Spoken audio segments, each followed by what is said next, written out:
अस्सलामु अलैकुम रहमतुल्लाहि व बरकातुहू। मोहतरम हुज्जाज किराम, हज का ज़माना करीब आ रहा है और आप हजरात ने अपनी प्रिपरेशन, अपनी तैयारी बहुत ही अच्छे तरीके से शुरू कर चुके होंगे।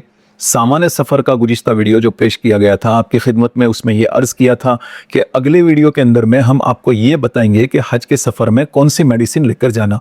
इसमें कुछ तफसीलात हैं, इसलिए आज के इस वीडियो के अंदर में हम डिटेल में बताएंगे। कुछ मेडिसिन सऊदी के अंदर में रिस्ट्रिक्टेड है, वो मेडिसिन बगैर एक सही प्रोसेस को किए बगैर ले जाना आपके लिए दुश्वारी का जरिया बन सकती है। तो आखिर तक आप इस वीडियो को देखिएगा, बहुत ही अहम और ज़रूरी मालूमात जो है इंशाअल्लाह अज़ीज़ इस वीडियो में देने की आपको हम कोशिश करेंगे।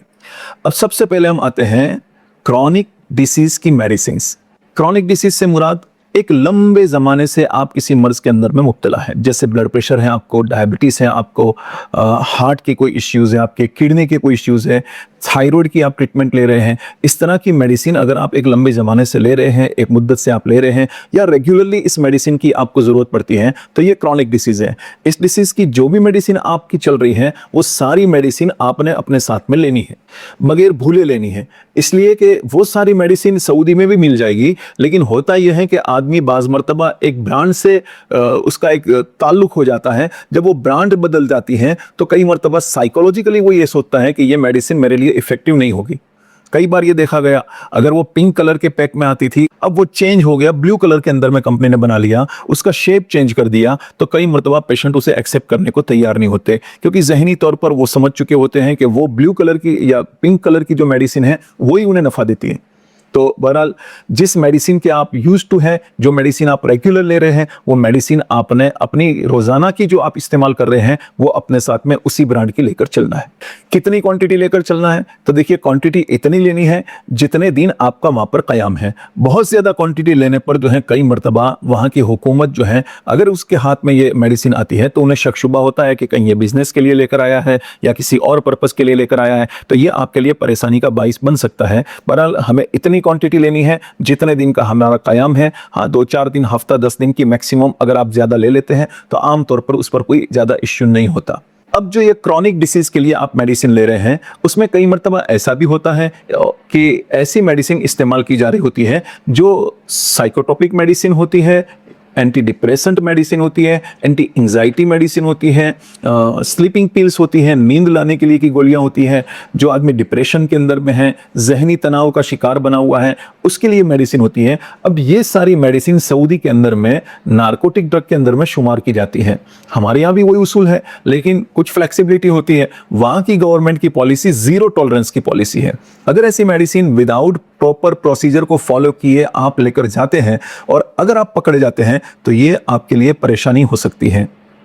इसमें जेल भी कर सकते हैं, इसमें डिपोर्ट भी कर सकते हैं, वो जैसी गवर्नमेंट का उस वक्त में जो फैसला। बहरहाल कई मरतबा ये भी होता है कि आदमी ऐसी मेडिसिन लेकर जाता है, एयरपोर्ट पर उसे कोई पूछता भी नहीं है, वो लेके निकल जाता है। और मैं ये अर्ज किया करता हूं कि हमारे यहाँ ये देखा जाता है कि कई मरतबा हाथी निकल जाता है और चींटी फंस जाती है। तो हमें चाहिए कि हम एहतियात पर अमल करें, प्रिकॉशन पर अमल करें और इसकी प्रोसीजर को फॉलो करना। प्रोसीजर क्या है? बहुत आसान है। आपको SFDA की साइट पर जाना है। यहाँ जाने के बाद आपने लॉगिन के लिए अपना अकाउंट बनाना है। अकाउंट बनाकर आप लॉगिन करके जो है, जो भी प्रिस्क्रिप्शन डॉक्टर ने आपको लिख कर दिया है वो प्रिस्क्रिप्शन अपलोड करना है। कितनी क्वांटिटी है, क्या है, जो कुछ भी डिटेल्स वहाँ मांगी जा रही है वो डिटेल्स को आप फिलअप कर लेंगे और फिलअप करने के बाद में जो है आप अप्रूवल के लिए अप्लाई करेंगे। 2-4 दिन के अंदर में, हफ्ते के अंदर में मैक्सिमम आपकी अप्रूवल आ जाएगी। अब अप्रूवल आने के बाद में आप उस मेडिसिन को, चाहे वो एंटी डिप्रेसेंट हो, अब जिसमें कौन सी होती है, तो देखिए, जैसे मैं एक एग्जांपल के तौर पर कुछ नाम ले लेता हूं ताकि आपके जहन में रहे। अल्प्राजोलम है, क्लोनाजेपम है, क्लोबाजेपम है, डायजेपम है, इसी तरीके से ट्रामाडोल है तो पेन किलर लेकिन नार्कोटिक ड्रग है, तो ट्रामाडोल वगैरह भी जो है वो भी इसी जुमरे के अंदर में आती है। इसी तरह प्रीगाबालिन जो नर्व पेन के लिए इस्तेमाल की जाती है, रगों के दर्द के लिए इस्तेमाल की जाती है, तो ये प्रीगाबालिन ये भी नार्कोटिक ड्रग के अंदर में, ये भी उसी कैटेगरी के अंदर में आती है। तो इसको भी आपने अपने साथ में जो है अगर ले जानी है तो आप इस प्रोसीजर को फॉलो करेंगे। SFDA की साइट पर जाकर रजिस्ट्रेशन करवाकर अपने साथ में ले जाएंगे। अब आपको कोई टेंशन की जरूरत नहीं है, कोई फिक्र की जरूरत नहीं है। अप्रूवल लेटर आपके पास में है, एयरपोर्ट पर आपको कोई दुश्वारी नहीं होगी। तो ये हो गया हमारा एक पॉइंट, अहम पॉइंट, कि नारकोटिक ड्रग्स या रिस्ट्रिक्टेड ड्रग्स किस तरीके से हम सऊदी में लेकर जाएंगे। इसके अलावा कुछ मेडिसिन जो है हमारी रोजमर्रा की इस्तेमाल की मेडिसिन, मीन्स फर्स्ट एड के तौर पर हम जो इस्तेमाल करते हैं वो मेडिसिन, उस मेडिसिन के अंदर में हम सबसे पहले फीवर वगैरह के लिए मेडिसिन लेंगे, जैसे पैरासीटामोल वगैरह होती हैं, और इसी तरीके से पेन किलर्स, पैरासीटामोल वो भी एक पेन किलर के तौर पर भी काम करती है, और भी कोई पेन किलर्स जो NSAID कैटेगरीज के अंदर में आती है, तो उस तरह की पेन किलर्स जो है आप डॉक्टर से प्रिस्क्राइब करा लें और वो अपने साथ में ले जाए। कई मरतबा चलने की वजह से बॉडी में दर्द होता है, कई मरतबा थकन की वजह से दर्द होता है, ऐसी सूरत के अंदर में पेन रिलीवर्स आपके पास में हो। इसी तरह ज़ुकाम है, बुखार है, तो ऐसी सूरत के अंदर में पैरासीटामोल हो। सर्दी ज़ुकाम के लिए जो है एंटी कोल्ड टैबलेट आपके पास में होनी चाहिए, एंटी एलर्जिक टैबलेट आपके पास में होनी चाहिए। कई मरतबा आदमी को किसी चीज़ से एलर्जी हो जाती है, तो उस सूरत के अंदर में रेशेस हो जाते हैं, कभी किसी को जो है सांस फूलने लगता है, हर एक का जो है एलर्जिक रिएक्शन जो है वो अलग अलग होता है। तो इस सूरत में आपके पास में जो है एंटी एलर्जिक मेडिसिन अगर आपके पास में होगी, आप उसे इस्तेमाल कर सकते हैं। सेट्रेजिन, लिवोसेट्रेजिन, इफेक्सोफेनाडिन, इस तरह की बहुत सारी मेडिसिन आती हैं। डॉक्टर के मशवरे से आप उस तरह की मेडिसिन भी ले सकते हैं। एंटी डायरियल, कई मरतबा सफ़र के अंदर में खाने की तरतीब आगे पीछे हो जाती है, होटल का, रेस्टोरेंट का खाना खाया जाता है, कई मरतबा वो बदहज़मी हो जाती है और नतीजतन लूज़ मोशंस हो जाते हैं। इस सूरत के अंदर में हाजी परेशान होता है। अगर एंटी डायरियल टैबलेट आपके पास में है तो आप डायरिया से नजात हासिल कर सकते हैं।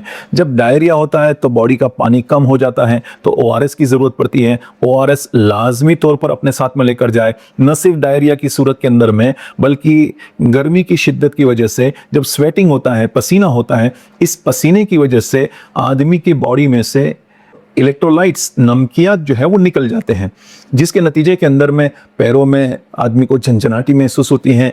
कई मरतबा जो है दिखने के अंदर में इसको प्रॉब्लम होना शुरू हो जाता है। कई मरतबा जो है ज़ुबान सूखने लगती है, मुंह सूखने लगता है, कई मरतबा उसे चक्कर आने लगते हैं, डिजीनेस महसूस होने लगती है। तो मुख्तलिफ़ किस्म की परेशानियाँ इसको होती हैं। तो उस सूरत में अगर ये ORS को पीता है, ओरल रिहाइड्रेशन सॉल्ट से बना हुआ जो पाउडर आता है, उसको पानी में मिलाकर पीता रहेगा, तो उसकी बॉडी के इलेक्ट्रोलाइट्स जो है वो बैलेंस रहेंगे, नमकियात जो है ये बैलेंस में रहेंगे, और उसकी वजह से जो साइड उसकी जो अफेक्ट्स होती हैं उससे ये महफूज रहेगा, अच्छे से, चुस्ती से, फुर्ती से अरकान अदा कर सकेगा। तो ORS का इस्तेमाल खास करके गर्मी में, धूप में आप जब भी बाहर जाएं, लाजमी उसका इस्तेमाल करें। खास करके हज के 5 दिनों के अंदर में खूब कसरत से ORS को पीते रहिएगा। और इसके अलावा एंटासिड हमारे पास में होनी चाहिए। पेट में कभी एसिडिटी फील हो रही है, कभी बर्निंग सेंसेशन हो रहा है, तो ऐसी सूरत के अंदर में आपके पास में पेंटोप्राजोल, रेबेप्राजोल, जो भी डॉक्टर आपको प्रिस्क्राइब करे इस तरह की मेडिसिन। अगर वॉमिटिंग की शिकायत है तो डोमपेरिडोन आप साथ में ले सकते हैं, ऑन्डेंसेक्टोन अपने साथ में ले सकते हैं। तो इस तरह की मेडिसिन हमारे पास में होनी चाहिए। फर्स्ट एड किट के अंदर में एंटीसेप्टिक क्रीम भी पास में होनी चाहिए। कई मरतबा कोई कट लग गया, कोई जख्म आ गया, कभी कुछ चीज़ जो है वो ऐसी जलती हुई चीज़ पर हाथ लग गया जिसकी वजह से कुछ उंगली जल गई, बॉडी का कोई हिस्से में जल गया, तो इस सूरत के अंदर में एंटीसेप्टिक क्रीम अगर हमारे पास में है, हम उसका इस्तेमाल कर सकेंगे। एक और क्रीम हमारे पास में होनी चाहिए, वो है एंटी फंगल क्रीम। हज के सफ़र के अंदर में चलना बहुत होता है। अब चलने की वजह से कई मरतबा बॉडी में रेशिस हो जाते हैं। इस रेशिस की वजह से जो है उनकी रान छिल जाती है, तो इसकी वजह से चलना दुश्वार हो जाता है। इस सूरत में आपके पास में एंटी फंगल क्रीम होगी तो बहुत आसानी से जो है आप उससे निजात हासिल कर सकेंगे।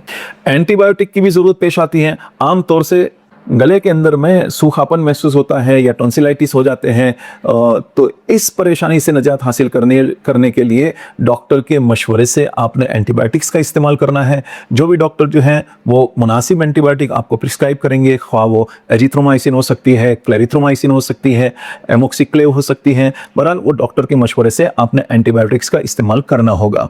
अब जब इस तरह से सोर थ्रोट होता है, उसके साथ साथ में किसी को कफ भी शुरू हो जाता है, खांसी भी शुरू हो जाती है, तो खांसी की कफ सिरप जो है ये भी आप अपने साथ में ले जा सकते हैं। बहरहाल एक चीज़ याद रखिएगा, सऊदी के अंदर में इंडियन हज कमेटी की तरफ से जो है बहुत ही बेहतरीन इंतजाम किया जाता है क्लिनिक्स का, और बहुत ही अच्छी फैसिलिटीज़ वहाँ प्रोवाइड की जाती है। लेकिन होता यह है कई मरतबा हम दूर होते हैं, कई मरतबा वहाँ पहुँचना दुश्वार होता है। ऐसी सूरत में ये मेडिसिन आपके पास में होगी तो आसानी होगी।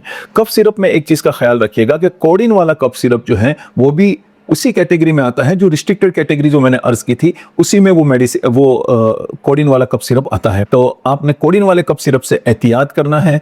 तो इस तरह की मेडिसिन जो है आप अगर अपने साथ में लेकर चलेंगे तो इंशाअल्लाहुल अजीज इस सफर के अंदर में हाँ एक चीज रहेगी, एंटी स्पाज्मोडिक मेडिसिन, यानी पेट के दर्द की मेडिसिन। अगर किसी को पथरी की तकलीफ है तो वो भी जो है इस तरह की पेन किलर्स अपने साथ में रखे। बहरहाल इस तरह की अपने एतबार से देख ले कि कौन सी मेडिसिन की उन्हें रिक्वायरमेंट रहती है, ज़रूरत रहती है।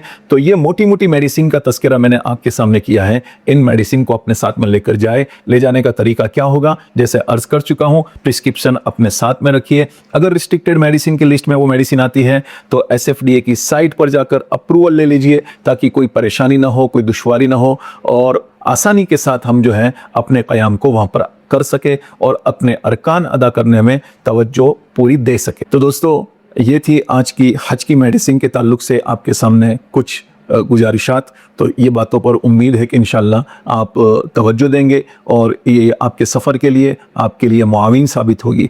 बस दोस्तों, इसी तरह की वीडियो लेकर हम आपकी खिदमत के अंदर में हाजिर होते रहते हैं।